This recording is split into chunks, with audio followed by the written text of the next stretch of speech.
स्वागत है आपका उत्कर्ष क्लासेज में और मैं हूं अशोक सर। और आज की इस कक्षा में बाल मनोविज्ञान का एक अति महत्वपूर्ण टॉपिक जिसका नाम है एलडी। एलडी का मतलब लर्निंग डिजेबिलिटीज, जिसको हिंदी में अधिगम अक्षमता या अधिगम निर्योग्यता कहते हैं। बच्चों, ये सीटेट की परीक्षाओं में प्रतिवर्ष इससे 4 से 3 नंबर के प्रश्न उतारे जाते हैं। ऐसे तो सभी विषय में एक एक मार्क्स के पूछे जाते हैं, लेकिन मिनिमम 1 मार्क्स का क्वेश्चन इस टॉपिक से जरूर रहता है।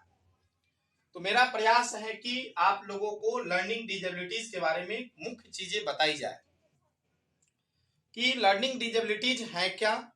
तो यहाँ डिफिनीशन के रूप में आप देख सकते हैं, inability to write, inability to speak, inability to mathematical calculation, that called learning disabilities. Hindi में यदि देखेंगे तो अधिगम निर्योग्यता या अधिगम अक्षमता एक ऐसी स्थितियां हैं जिसमें बच्चे पढ़ने के वर्णमाला समान अक्षर में जो भी वर्णमाला दिया है उसमें बच्चे पढ़ने में भ्रम में पड़ जाते हैं। दूसरी चीज, उसको लिखने में भ्रम में पड़ जाते हैं और समान संक्रिया चिन्हों को गणित में उनको कठिनाई आती है। इन्हीं कठिनाइयों को, इन्हीं अक्षमताओं को अधिगम अक्षमता या अधिगम निर्योग्यता कहते हैं। मुख्य रूप से यदि इसके बारे में बताई जाए तो सामान्य सटीक अर्थों में तो बच्चा इसमें समान अक्षरों में डी लिखा हुआ है तो डी को बी समझता है।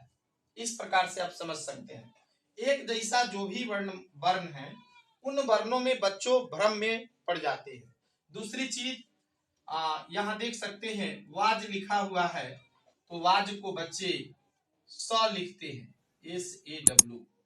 दूसरी चीज 81 है तो 81 को 18 भी पढ़ सकते हैं या लिख सकते हैं।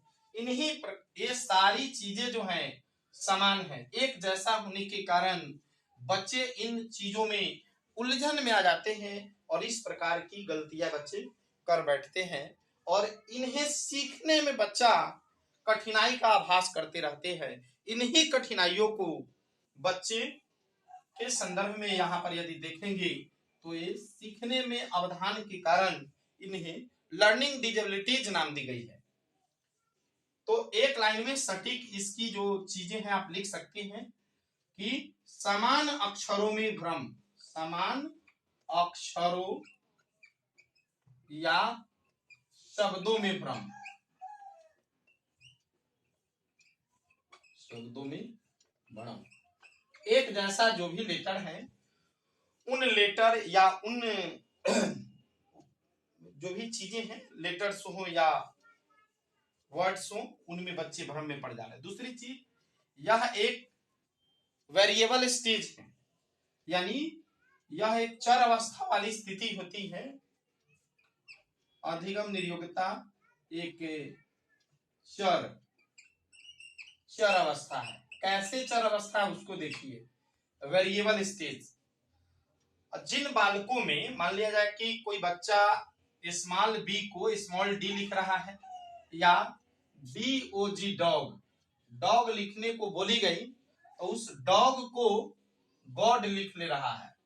तो क्या ये जो प्रॉब्लम है वो एक बार यदि बच्चे गलती कर दिए डॉग के जगह पर गॉड, तो वह चीज बच्चों में सही होगा या नहीं होगा?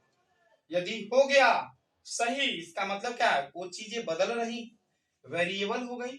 निश्चित समय के बाद बालकों में स्वतः ये चीजें, जब दोनों में डिस्क्रिमिनेशन अंतर करके जान लेते हैं तो ये चीजें बालक समझ जाएंगे। इसलिए इन स्टेज को वेरिएबल स्टेज यानी चर अवस्था बोल रहे हैं। तो learning disabilities is a variable stage, यानी एक चर अवस्था है। ये दोनों पॉइंट इंपॉर्टेंट है। मुख्य रूप से समझिए कि प्राथमिक स्तर पर जब बच्चे रहते हैं तो टेबल लिखने के क्रम में 2 9 18 के जगह पर बालक 81 लिखते रहता है। इसको कैसे ठीक करें? तो आप बच्चों में स्थानीय मान का बोध कराते हुए दोनों में डिस्क्रिमिनेशन करवाएं, अंतर करवाएं कि इसके इकाई प्लेस पर क्या होना चाहिए और इसके इकाई प्लेस पर क्या होना चाहिए। यानी स्थानीय मान की समझ विकसित करके बालकों में इन चीजों के बारे में बोध कराई जा सकती है। और यदि आप देखेंगे कि